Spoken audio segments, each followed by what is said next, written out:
Fluoride in the water, in the water, in the water. Toxic.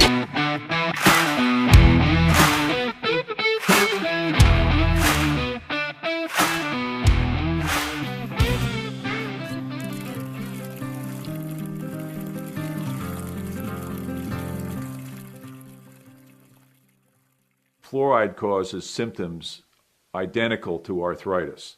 Arthritic pain is well known as a symptom of early fluoride toxicity, and in fact you cannot distinguish the fluorosis or early fluoride poisoning from rheumatoid or osteoarthritis. It's very much the same.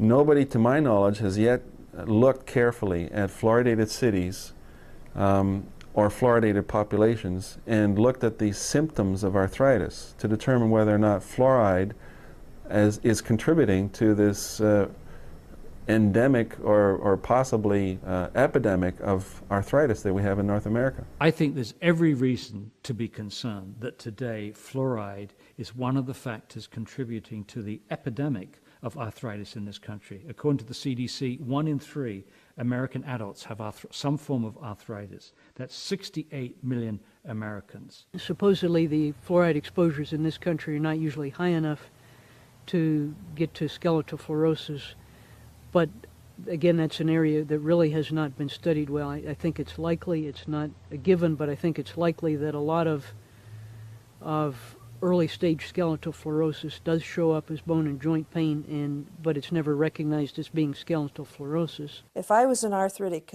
individual, I would be eliminating every possible source of fluoride exposure that I could think of.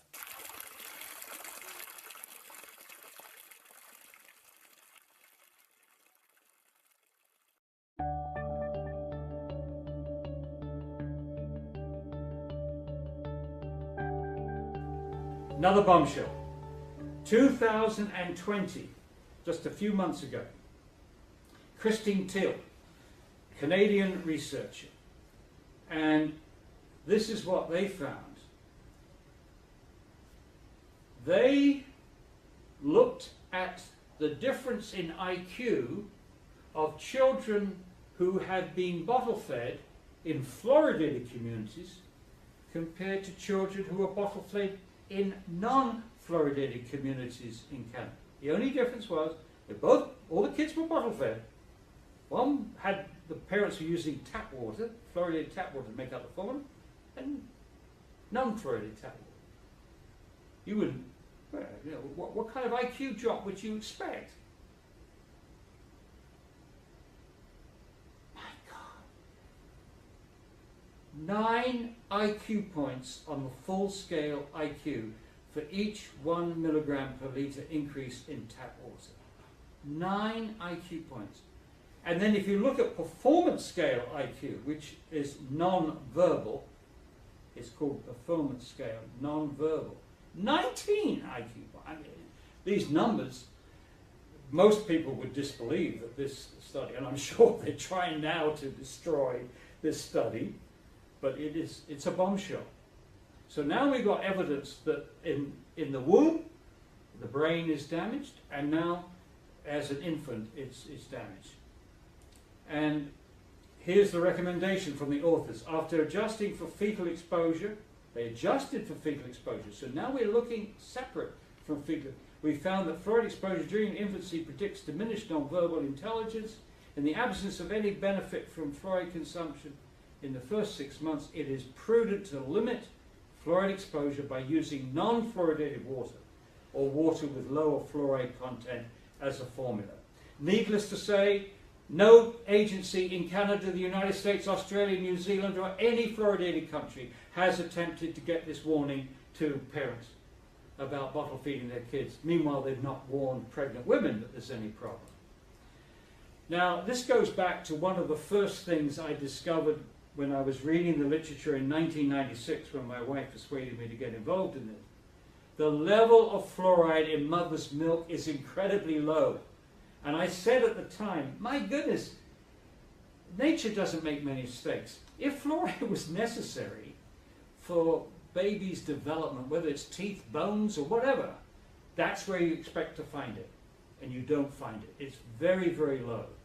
And so I argue that mother's milk protects the infant from fluoride, and when you fluoridate, you remove that protection. The level in, if you bottle feed, it's between 175, well, it depends where you fluoridate. Supposing you fluoridate at 1 part per million, it's 250 times higher. So I've been saying that. You've heard my talk so many times. I've been saying this now for 20 odd years in my presentations. And now I'm talking to you just a couple of months after the study that we feared most has been published, that there's a dramatic difference on the IQ of the kids.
In a series of experiments in 1978, Schubert showed that if you take enough mercury to kill 1 out of 100 rats, 1 out of 100 rats dies.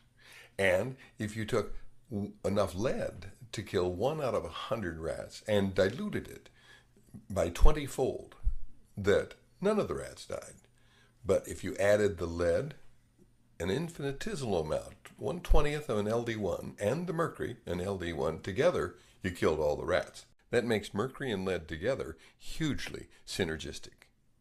Well, when you put silico fluoride in the water supply, you're giving the baby lead. And when you have vaccines with mercury in them, like the flu vaccine, you're giving them mercury.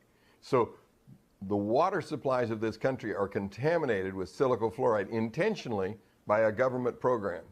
That needs to stop. It's poisoning the babies.